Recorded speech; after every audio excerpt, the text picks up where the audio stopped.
Ya, Saudara, pelantikan kepala daerah dan juga wakil kepala daerah terpilih saat ini sedang dipersiapkan. Tentunya tadi kita sudah mendengar sedikit adanya iringan dari drum band Gita Praja IPDN, dan ini akan atau menjadi penanda bahwa sebentar lagi pelantikan kepala daerah dan wakil kepala daerah terpilih akan segera dimulai. Ya, rencananya Saudara, ini di pukul 9 akan dipersiapkan untuk nantinya memasuki atau menuju ke area tempat pelantikan, dan nanti akan dilantik langsung oleh Presiden Prabowo Subianto.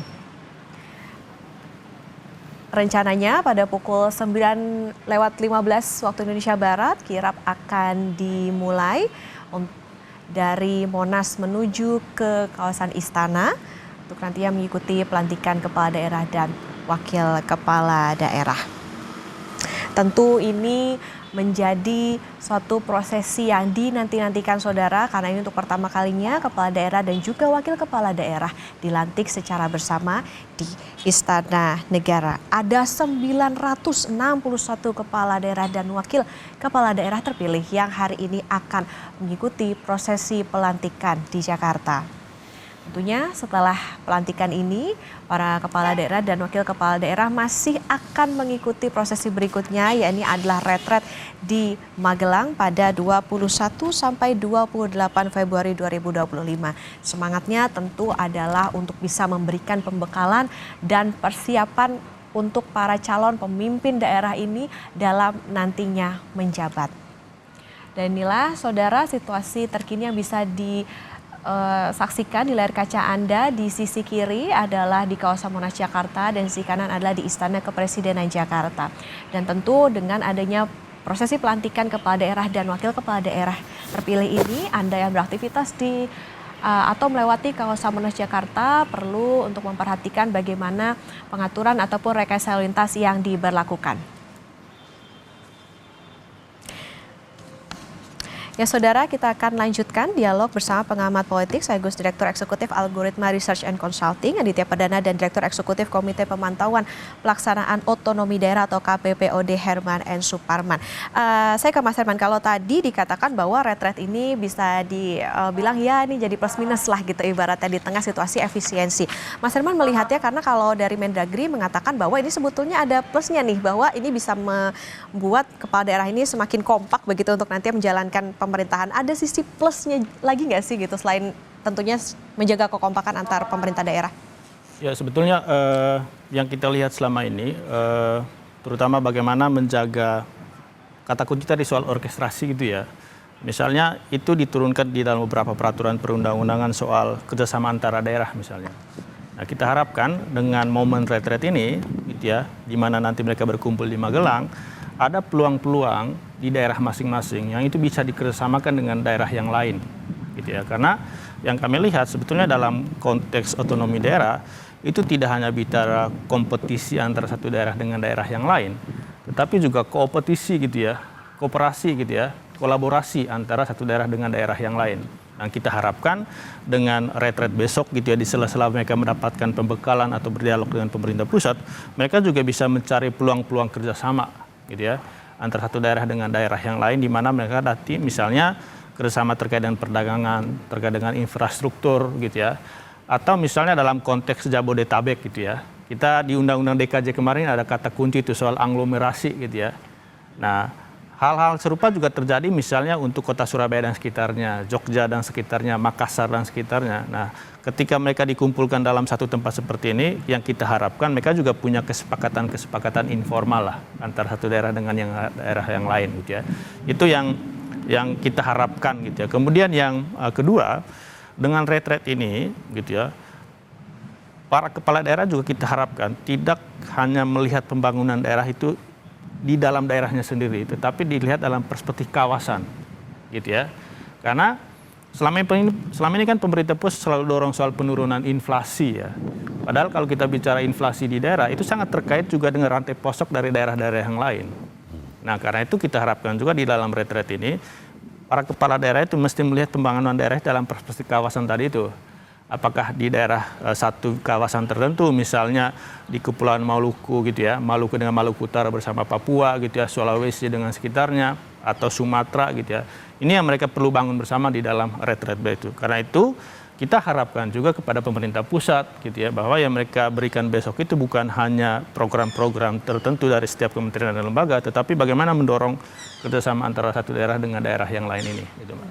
Oke, salah satu poinnya adalah soal bagaimana pemahaman tugas pokok ini yang nantinya akan dibawa ke dalam retret. Nah, seberapa ini akan efektif, terutama untuk mereka yang baru menjabat, katakanlah saat ini juga ada yang terpilih nih dari kalangan misalnya artis gitu. Nah, cukup nggak sih 7 hari ini kalau juga berkaca dari di periode sebelumnya kan juga ada nih yang misalnya dari artis kemudian jadi kepala daerah begitu. Cukup nggak dalam 7 hari ini? Sebetulnya kalau kita lihat pengalaman kepala daerah selama ini, mereka itu learning by doing sebetulnya. Learning by doing, Learning by doing ya. Ketika mereka nanti masuk gitu ya, terjun di dalam kolam itu, mereka pasti akan bisa berenang gitu. Gitu ya. Dalam tanda kutip dipaksa untuk bisa berenang. Nah, momen retret ini sebetulnya ya, karena ini adalah momennya sangat singkat, ya ini diharapkan sebagai pembekalan awal atau pengenalan awal gitu ya. Tetapi realnya atau mungkin efektifnya ketika nanti mereka berinteraksi dengan para kepala dinas di lapangan gitu ya. Itu yang kalau kita lihat berkaca dari pengalaman selama ini. Kemudian yang kedua, kalau para pemberi materinya itu adalah para menteri, nah kita pertanyakan juga para menteri ini, mereka itu punya kemampuan untuk teknokrasi kebijakan daerah atau enggak gitu ya. Kecuali yang pernah jadi kepala daerah. Kecuali yang udah pernah menjadi kepala daerah gitu ya. Jadi itu juga jadi salah satu tanda tanya juga ya. Ya, yang kami lihat sebetulnya ketika nanti para menteri memberikan materi sebetulnya lebih ke level program sih. Bukan soal bagaimana menjalankan roda pemerintahan di daerah gitu ya. Karena ya kita tahu, kita lihat latar belakang para menteri ini bermacam-macam gitu ya. Yang kita bisa yakin bahwa mereka bisa memberikan soal itu ya yang ex kepala daerah. Misalnya Pak Wakil Menteri Dalam Negeri sendiri dia mantan kepala daerah gitu ya. Itu yang kita harapkan juga kepada para menteri besok gitu ya. Mereka juga mesti paham dengan seperti apa tata kelola penyelenggaraan pemerintahan daerah, dan itu kan sifatnya sangat teknis ya. Dan kita harapkan ya para kepala daerah itu terutama untuk yang non petahana gitu ya, untuk tidak berhenti belajar di pembekalan saja, tetapi mesti rendah hati juga belajar kepada kepala dinas yang sekarang memimpin di daerah. Artinya bisa dikatakan bahwa ini kayaknya jadi ajang misalnya pematerinya Menkyu gitu. Menkyu ngasih tahu, oh ini nanti di Menkyu programnya seperti ini, begitu saja kah? Ya, sebetulnya kalau lihat misalnya bicara Kementerian Keuangan itu kan selalu soal tata kelola penganggaran ya. Dan kalau kita bicara penganggaran, Kementerian Keuangan dan juga Kementerian Dalam Negeri itu setiap tahun mengeluarkan pedoman sebetulnya, pedoman penyusunan APBD, gitu ya. Dan itu sebetulnya menjadi panduan bagi kepala-kepala daerah. Yang kita harapkan besok itu sebetulnya lebih ke apa? Ke arah kebijakannya itu kemana? Itu yang dengan waktu yang sangat terbatas ya, tidak sampai level detail nanti proses misalnya proses penyusunan APBD itu seperti apa gitu. Itu mereka akan belajar di lapangan gitu. Nah, kemudian yang kedua sebetulnya yang jadi tantangan ya, kami lihat ini kan bulan Maret ya. Di bulan Maret ini kalau kita lihat di alur penyelenggaraan pemerintahan daerah, mereka itu sudah mulai dengan musrembangda, kemudian proses penyusunan rencana kerja pemerintah. Nah, tahun ini mereka menghadapi dua proses gitu ya. Proses untuk penyusunan rencana pemerintah tahun depan 2026. Di saat yang bersamaan, mereka akan melakukan penyesuaian terhadap rencana pemerintah daerah yang sudah berjalan, gitu ya. Itu yang menurut kami, ya para kepala daerah ini mesti bekerja keras nih. Benar kata Mas Abi tadi, sebetulnya mereka tidak berbulan madu lagi, Mas. Ya. Gitu ya. Itu mereka langsung bekerja, gitu ya, langsung menceburkan di dalam kolam itu, dan mesti harus kreatif dan juga ya kita harapkan tadi bahasa saya adalah rendah hati untuk belajar dari kepala-kepala dinas, kepala-kepala badan yang ada di daerah. Gitu. Adanya penyesuaian anggaran tadi Mas Adit, artinya secara berpikir taktisnya untuk pemerintah daerah mana yang perlu didulukan? Bagaimana program yang sudah berjalan dan akan dilanjutkan atau justru mendukung bagaimana pemerintahan pusat, program pemerintahan pusat? Ya itu tarik ulur seperti itu akan pasti terjadi ya. Satu sisi memang mereka harus juga mempertimbangkan ada program yang sudah disiapkan termasuk dalam kerangkanya APBD ataupun RPJMD yang kerangkanya harus di sana. Ya, pada sisi yang lain juga mereka kan juga punya kebutuhan agar program ketika masa kampanye itu bisa dilakukan, dijalankan. Tapi sisi yang lain juga ada yang biasanya dilakukan, ada agenda titipan pusat gitu ya. Ya salah satunya yang seperti yang sudah tadi kita diskusikan.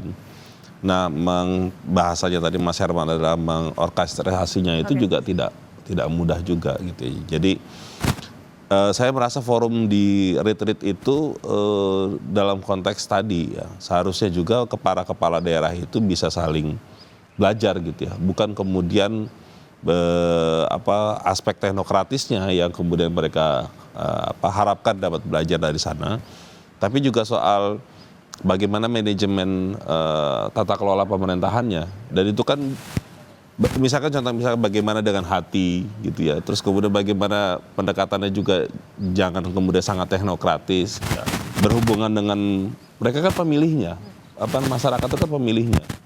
Nah meskipun punya keterbatasan, bagaimana agar kemudian ini program jalan, tapi pemilihnya juga tetap support gitu ya, tidak kemudian malah diteriak-teriaki atau diprotes sama masyarakat gitu kan, nggak bisa juga gitu. Nah ini menurut saya bagian dari yang juga tentu harus dipelajari di retreat gitu ya. Karena dalam konteks itu tentu mereka bisa saling belajar. Saya setuju sama Mas Herman, punya harapan juga bahwa di dalam retreat itu para kepala daerah bukan dikasih materi yang sifatnya sangat programatis, tapi juga bisa belajar ya. Saya kepikiran mereka dibikin kayak semacam kelompok-kelompok untuk belajar gitu ya, untuk jadi kayak FGD gitu kan Mas? Ya kelompok kecil untuk bisa belajar gitu ya, soal-soal yang sifatnya teknis dan juga non teknis.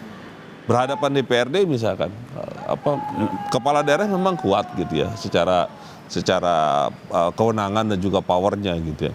Tapi pada sisi yang lain DPRD itu bisa merepotkan loh gitu. Jadi hal yang itu juga menurut saya penting ya.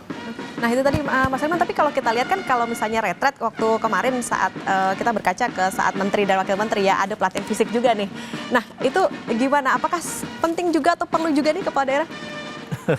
Ya sebetulnya pertanyaan pokoknya apa manfaatnya nanti untuk untuk penyelenggaraan pemerintahan daerah ya. Mungkin pesannya adalah mereka harus siap secara fisik. Siap secara fisik ya, dan juga rohani sebetulnya. Juga rohani, oke. Untuk menjalankan atau menghadapi tantangan pemerintahan daerah. Gitu. Ya.